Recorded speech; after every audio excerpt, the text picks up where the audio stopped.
Friends, operation research की series से आज हम लोग एक नया चैप्टर स्टार्ट करने जा रहे हैं जिसका नाम है असाइनमेंट प्रॉब्लम। इससे पहले कि हमने वीडियोस में ट्रांसपोर्टेशन के प्रॉब्लम से रिलेटेड सारे टॉपिक्स को डिस्कस कर लिया है, तो आप जाके उसको देख सकते हैं। तो आज हम लोग असाइनमेंट प्रॉब्लम के बारे में बात करेंगे कि पहले तो इसका इंट्रोडक्शन करेंगे, उसके बाद एक इससे रिलेटेड एक एग्जाम्पल को लेंगे और स्टेप बाय स्टेप इसको सॉल्व करेंगे। तो शुरू करने से पहले फ्रेंड्स, आप लोग मेरे चैनल को सब्सक्राइब कर लीजिएगा और अगर वीडियो अच्छा लगे तो वीडियो को लाइक कर दीजिएगा। तो देखिए असाइनमेंट प्रॉब्लम क्या होता है। असाइनमेंट प्रॉब्लम जो यहाँ पे मैंने लिखा है, पहले इसको एक बार रीड कर लेते हैं। Suppose there are n jobs to be performed and n person are available for doing these jobs. Okay, assume that each person can do each job at a time, though with varying degree of efficiency. यहाँ पे क्या रहता है, जैसे हम लोग जो question देखेंगे, हमारे पास n जॉब रहेगा और n पर्सन रहेगा या फिर n मशीन रहेगा या ऑपरेटर रहेगा जो उस जॉब को परफॉर्म करेगा, और हम लोग को क्या करना है, मिनिमम कॉस्ट निकालना है। जैसे यहाँ पे दिया हुआ है लेट CIJ क्या है, कॉस्ट है। किसका cost? If the ith person assigned to the jth job. The problem is to find an assignment so that the total cost of performing all the job is minimum. मतलब हम लोग का जो job और machine या फिर job और जो पर्सन रहेगा, हर एक पर्सन हर एक जॉब को कंप्लीट करेगा और हम लोग को जो कॉस्ट दिया हुआ रहेगा टेबल में, वो जो है उसको मिनिमम निकालना है। जो प्रॉब्लम रहेगा वो मैट्रिक्स के फॉर्म में रहेगा और वो जो है n×n मैट्रिक्स के फॉर्म में रहेगा। इसी को जो हम लोग असाइनमेंट प्रॉब्लम बोलते हैं। असाइनमेंट प्रॉब्लम जो है दो टाइप का होता है, एक होता है बैलेंस्ड और दूसरा अनबैलेंस्ड। बैलेंस्ड असाइनमेंट प्रॉब्लम होता है n×n मैट्रिक्स के फॉर्म में, जहां पे नंबर ऑफ रोज और नंबर ऑफ कॉलम्स इक्वल होते हैं। और अनबैलेंस्ड असाइनमेंट प्रॉब्लम होगा m×n मैट्रिक्स के फॉर्म में, मतलब हमारे पास नंबर ऑफ रोज और नंबर ऑफ कॉलम्स अनइक्वल रहेंगे। तो आज जो हम लोग एग्जाम्पल को लेंगे वो लेंगे unbalanced assignment problem, balanced assignment problem से, जिसमें हमारा n×n मैट्रिक्स के फॉर्म में रहेगा। तो पहले हम लोग क्वेश्चन को एक बार डिस्कस कर लेंगे।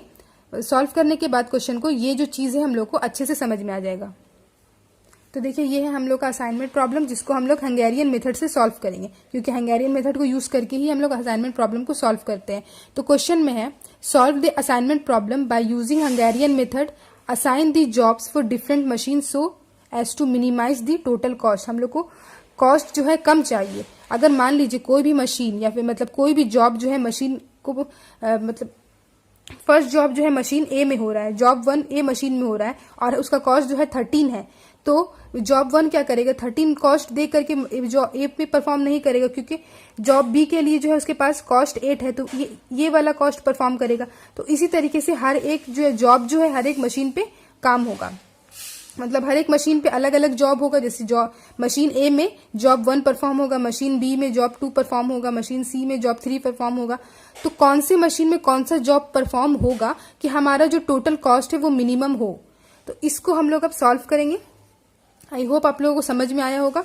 अगर नहीं समझ में आया है तो लास्ट में जब हम लोग सॉल्व करके जब हमारा असाइनमेंट बना लेंगे तब आप लोगों को जरूर समझ में आ जाएगा। तब देखिए यहाँ पे शुरू करते हैं। सबसे पहले स्टेप है, स्टेप बाय स्टेप सॉल्व कर रहे हैं। तो सबसे पहला स्टेप है चेक करना कि ये जो है बैलेंस्ड है या नहीं। तो देखिए ये n×n मैट्रिक्स है, मतलब यहाँ पे नंबर ऑफ रोज भी 5 है और नंबर ऑफ कॉलम्स भी 5 है, नंबर ऑफ रोज भी 5 है। तो 5×5 यानी कि n×n के फॉर्म में है, जहाँ पे n=5 है। तो ये बैलेंस्ड है। अब हम लोग सीधा इसके स्टेप्स पर आते हैं। तो फर्स्ट स्टेप है, तो स्टेप 1 है subtract the minimum element from all the element in the respective rows, we get the row reduction matrix. हम लोग को रो रिडक्शन मैट्रिक्स लिखना है। कैसे लिखना है, रो वाइज काम करना है रो रिडक्शन में। तो फर्स्ट रो में देखिए जो भी हम लोग का फर्स्ट रो है उसमें से हम लोग को मिनिमम फाइंड आउट करना है। तो इसमें से सबसे मिनिमम क्या है, फर्स्ट रो में मिनिमम 8 है, तो 8 को यहाँ पे इसे मान लिए। तो अब क्या करना है, हम लोग को सारे एलिमेंट्स में से माइनस कर देना है 8 को, मतलब 13 - 8, 8 - 8, 16 - 8 और 18 - 8 एंड लास्ट 19 - 8 करना है। तो क्या होगा यहाँ पे 13 - 8 करेंगे तो वैल्यू आएगा हमारे पास 5। यहाँ लिख देंगे अब हम लोग न्यू मैट्रिक्स में 5। इसके बाद 8 - 8 करेंगे, यहाँ लिखेंगे 0। इसके बाद 16 - 8 करेंगे, यहाँ लिखेंगे 8। इसके बाद 18 - 8 करेंगे तो इस डी में आ जाएगा 10। इसके बाद 19 - 8 करेंगे तो वैल्यू आएगा हमारे पास 11। अब हम लोग जैसे रो 1 में किए, जॉब 1 में हम लोग जैसे किए, इसी तरीके से हम लोग रो 2, रो 3, रो 4 और रो 5 में सेम काम करेंगे। तो रो 2 में हमारे पास स्मॉलेस्ट वैल्यू क्या है, 9 है। 9 दो जगह पे है लेकिन 9 ही स्मॉलेस्ट है। तो क्या करेंगे, 9 - 9 करेंगे 0, 15 माइनस 9 करेंगे 6, 24 माइनस 9 करेंगे 15, फिर 9 माइनस 9 करेंगे 0, फिर 12 माइनस 9 करेंगे 3। ओके, इसके बाद हमारे पास रो 3 है। रो 3 में हमारे पास स्मॉलेस्ट वैल्यू है 4 को चूज किए। अब क्या करेंगे, सारे वैल्यूज में से माइनस कर देंगे 4 को, तो 12 माइनस 4 आ जाएगा 8, 9 माइनस 4 5 आएगा, फिर 4 माइनस 4 4 माइनस 4 4 माइनस 4 है, तो यहाँ तीनों में जो है 0 0 और 0 आएगा। ओके, नेक्स्ट है हमारे पास रो 4। तो रो 4 में हमारे पास जो है स्मॉलेस्ट वैल्यू है 6, तो क्या करेंगे, सारे वैल्यूज में से माइनस कर देंगे 6 को, तो 6 माइनस 6 हो जाएगा 0, 12 माइनस 6 होगा 6, फिर 10 माइनस 6 होगा 4, उसके बाद 8 माइनस 6 होगा 2, इसके बाद 13 माइनस 6 होगा 7, इसके बाद हमारे पास लास्ट रो है रो 5, इसमें से सबसे स्मॉलेस्ट वैल्यू है 12 क्या करेंगे, अब सारे वैल्यूज में से माइनस कर देंगे 12 को, तो 15 minus 12 3, 17 minus 12 5, 18 minus 12 6, 12 minus 12 0 and 20 minus 12 8। Okay, तो ये बन गया हमारा रो रिडक्शन का मैट्रिक्स। अब हम लोग को क्या करना है, नेक्स्ट स्टेप 2 में यही सेम काम को कॉलम के लिए करना है, मतलब हम लोग को कॉलम रिडक्शन मैट्रिक्स निकालना है। ओके, तो स्टेप 2 में क्या है, subtract the minimum element from all the element in the respective columns, we get column reduction matrix as. तो मैट्रिक्स हमने यहाँ पे बनाया है, अब क्या करना है, हम लोग कॉलम वाइज चेक करना है। तो जो हमारा पास जो रो रिडक्शन का मैट्रिक्स था उसमें हम लोग ये काम को करेंगे, जो ओरिजिनल जो क्वेश्चन में मैट्रिक्स था उसमें काम नहीं करेंगे, इसमें करेंगे। तो देखिए हमारे पास कॉलम वाइज हम लोग को चेक करना है मिनिमम वैल्यू क्या है।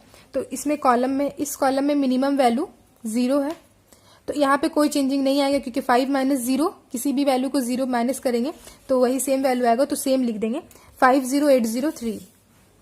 सो 50803।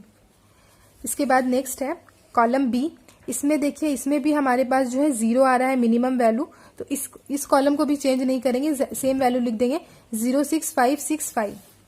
सो 06565। नेक्स्ट हमारे पास कॉलम सी है, तो कॉलम सी में अब देखना है मिनिमम क्या है। इसमें भी देखिए हमारे पास 0 ही है मिनिमम, तो 0 को क्या करेंगे, कॉलम सी भी सेम हो जाएगा 815046। 815046। ओके, अब हमारे पास कॉलम डी है, तो कॉलम डी में भी हमारे पास मिनिमम 0 ही आ रहा है। एक्चुअली यहाँ पे सब में 0 आ रहा है, ऐसा जरूरी नहीं है कि सब में 0 आए। एक्चुअली इसी क्वेश्चन में ऐसा हो रहा है कि 0 आ रहा है। अब दूसरा क्वेश्चन आप लोग लेंगे तो जो है रो रिडक्शन और कॉलम रिडक्शन का जो मैट्रिक्स है वो अलग अलग आएगा, क्योंकि जरूरी नहीं कि सभी कॉलम में हमारे पास एक एक 0 रहे। तो अगर हमारे पास जो भी मिनिमम वैल्यू रहेगा तो सारे वैल्यूज को मिनिमम वैल्यू में माइनस कर देंगे। तो यहाँ पे डी का कॉलम भी जो है सेम हो जाएगा 100020। ओके, 100020। और हमारे पास ई का कॉलम में भी मिनिमम वैल्यू 0 ही है, तो इसको भी सेम लिख देंगे 113078। 113078। ओके, तो ये बन गया हमारा कॉलम रिडक्शन का मैट्रिक्स। इस एग्जाम्पल में दोनों सेम हो गया है, दूसरा एग्जाम्पल में ऐसा जरूरी नहीं कि ऐसा ही होगा। ओके, इसके बाद हमारे पास अब स्टेप 3 है। ओके, सो स्टेप 3 है draw minimum number of horizontal and vertical lines to cover all 0। मतलब हम लोग को अब जो कॉलम रिडक्शन का जो मैट्रिक्स आया था उसमें हम लोग को मिनिमम नंबर ऑफ हॉरिजॉन्टल और वर्टिकल लाइंस को ड्रॉ करना है कि हमारा जो सारा 0 जो है वो कवर हो जाए।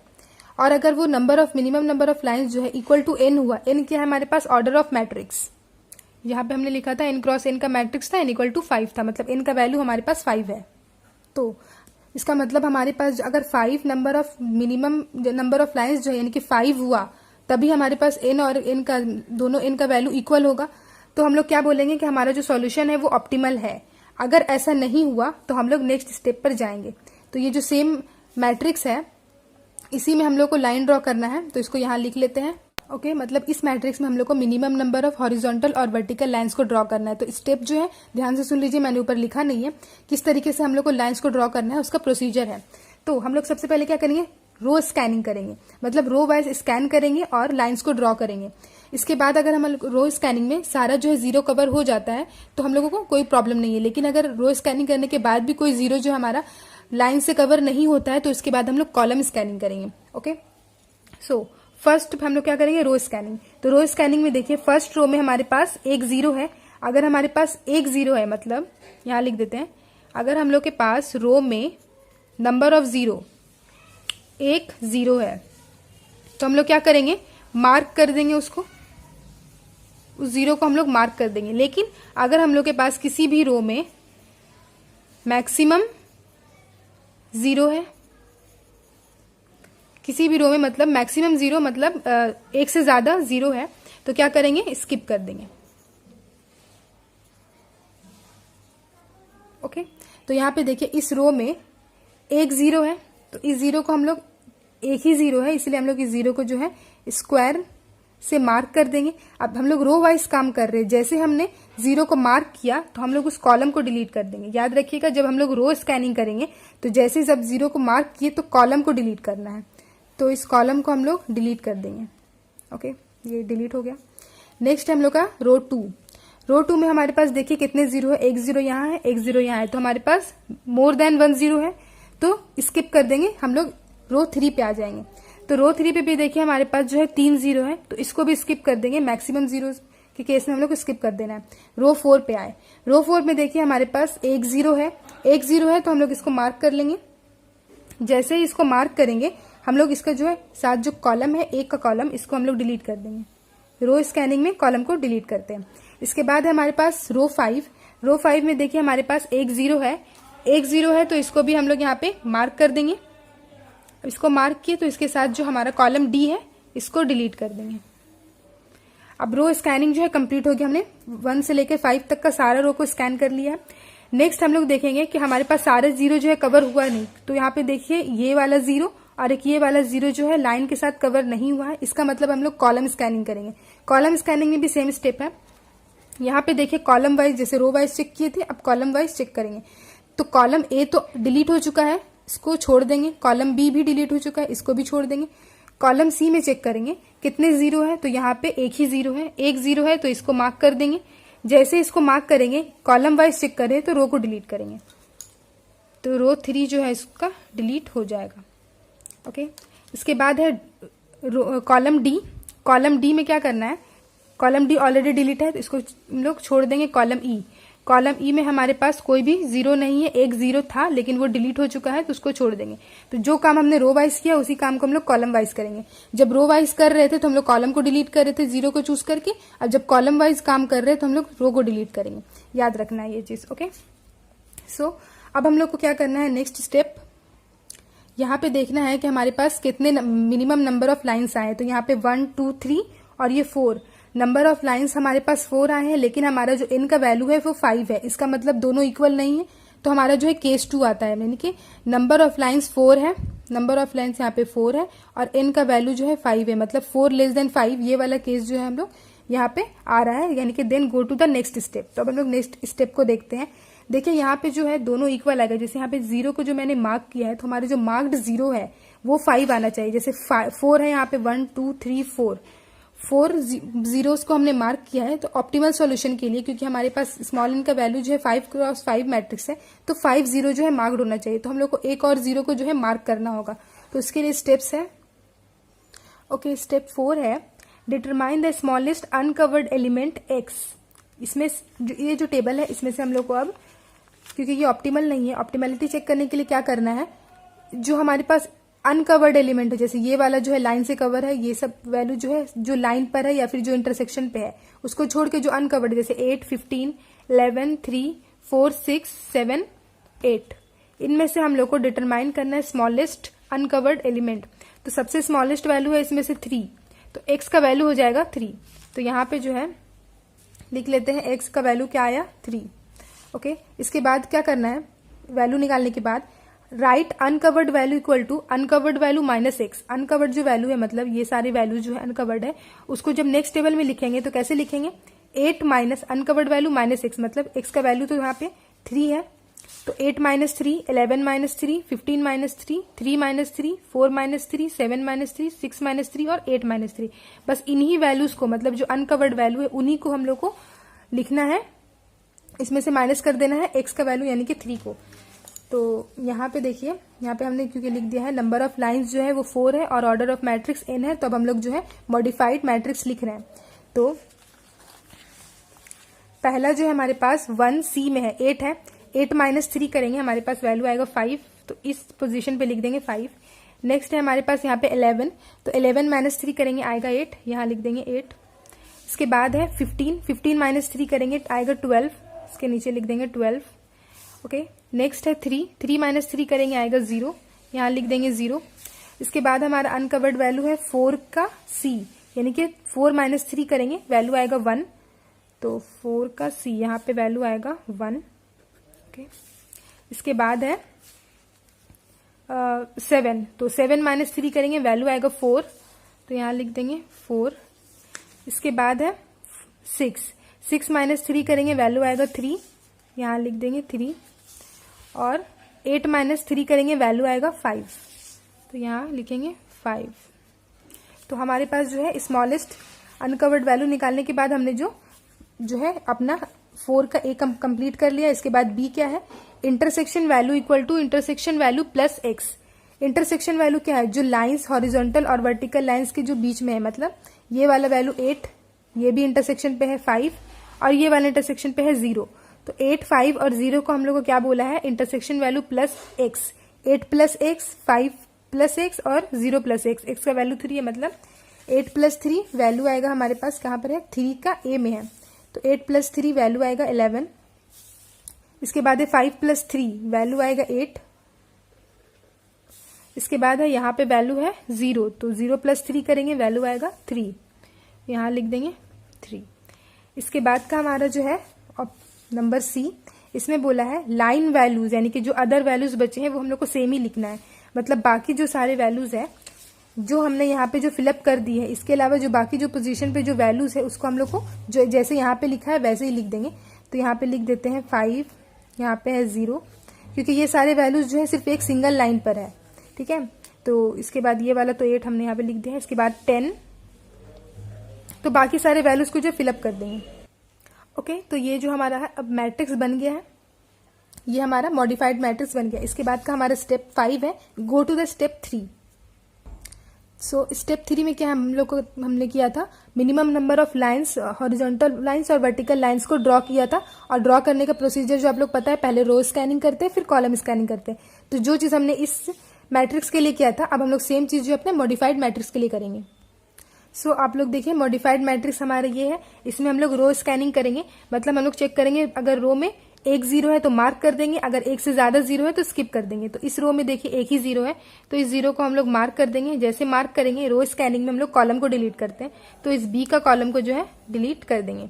इसके बाद रो 2 में हमारे पास देखिए 3 0 है, मोर देन 1 0 है, स्किप कर देंगे। रो 3 में भी 2 0 है, इसको भी स्किप कर देंगे। रो 4 में हमारे पास बस एक ही 0 है, एक 0 है, तो हम लोग इसको मार्क कर देंगे।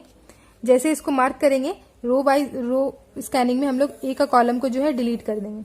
नेक्स्ट हमारे पास रो 5 है, रो 5 में हमारे पास चेक करना है कितने 0 है, एक 0 है, तो हम लोग यहाँ पे इस 0 को मार्क कर देंगे। जैसे ही मार्क किए, इसके साथ हमारा जो डी का कॉलम है इसको डिलीट हो जाएगा। रो स्कैनिंग करने के बाद भी हमारे पास जो 0 है वो कवर नहीं हुआ, इसके बाद हम लोग कॉलम स्कैनिंग करेंगे। तो कॉलम स्कैनिंग में हम लोग कॉलम ए को देखेंगे जो डिलीट हो चुका है, तो कॉलम बी को देखेंगे वो भी डिलीट हो चुका है। अब कॉलम सी को देखेंगे, कॉलम सी में देखेंगे हमारे पास एक 0 है, एक 0 है तो मार्क कर सकते हैं हम लोग। जैसे ही इसको मार्क करेंगे, तो हम लोग कॉलम स्कैनिंग कर रहे हैं, 0 को मार्क किए तो रो को डिलीट करेंगे।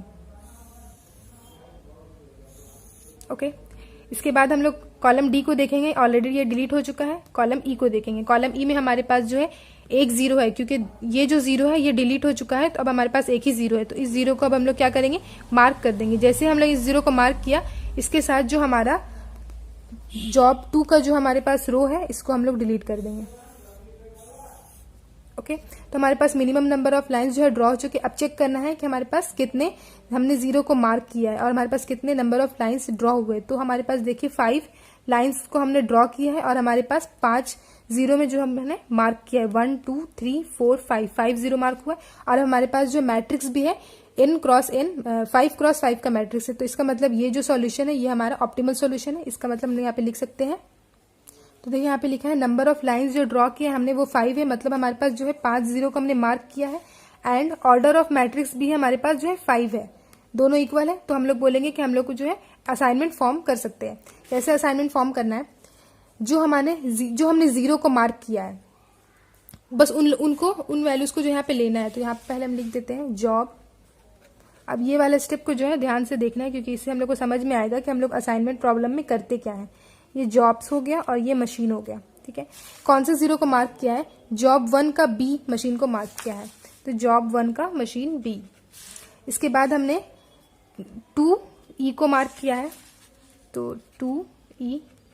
इसके बाद हमने 3C को मार्क किया है, तो यहाँ लिखेंगे 3C। इसके बाद हमने 4A को मार्क किया है, तो 4A। और लास्ट हमने 5 के साथ जो है D को मार्क किया है, तो 5D। ओके, तो हमने 5D को मार्क किया है। तो ये बन गया हमारा जॉब और ये हो गया मशीन। देखिए अब हर एक जॉब हर अलग अलग मशीन पे काम कर रहा है। ऐसा कभी नहीं हो रहा है कि जॉब 1 भी बी मशीन पे काम कर रहा है और जॉब 2 भी बी मशीन पे काम कर रहा है। देखिए A B C D और E और 1 2 3 4 5 जॉब है और सभी जॉब जो है अलग अलग मशीन पे काम कर रहे हैं। इस तरीके से काम कर रहे हैं कि हमारा जो कॉस्ट जो था कॉस्ट मैट्रिक्स में वो कॉस्ट हमारा मिनिमम आए। तो इसी को बोलते हैं हम लोग असाइनमेंट प्रॉब्लम, जो हमने जो इंट्रोडक्शन में पढ़ा था।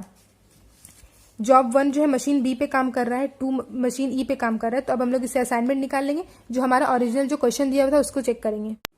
तो अब जब हम लोग यहाँ पे क्या निकालेंगे, मिनिमम टोटल कॉस्ट। तो मिनिमम टोटल कॉस्ट जो हमारे पास जो हमने यहाँ पे असाइनमेंट लिखा है, इसको जो हम लोग ओरिजिनल प्रॉब्लम को देखेंगे। तो यहाँ पे देखिए, तो हमारे क्वेश्चन में जो था ये वाला मैट्रिक्स था, तो इसी को हम लोग देख करके सॉल्व करेंगे। तो फर्स्ट 1B में हमारे पास वैल्यू है 8, तो यहाँ पे लिख देंगे 8, ये हो जाएगा 8 प्लस 2E को देखेंगे, तो 2E में हमारे पास है 12, यहाँ पे लिख देंगे 12 प्लस 3C को देखेंगे, तो 3C में हमारे पास है 4, तो यहाँ लिख देंगे 4 प्लस 4A को देखेंगे हम लोग, तो 4A में हमारे पास है 6, तो यहाँ लिख देंगे 6 प्लस लास्ट है 5D को देखेंगे, तो 5D में हमारे पास वैल्यू है 12, यहाँ लिख देंगे 12। ओके, अब इन सबको क्या करेंगे, ऐड करेंगे। ऐड करने के बाद हमारे पास वैल्यू आएगा 42, तो यहाँ लिख देंगे ₹42 जो है हमारे पास मिनिमम कॉस्ट है।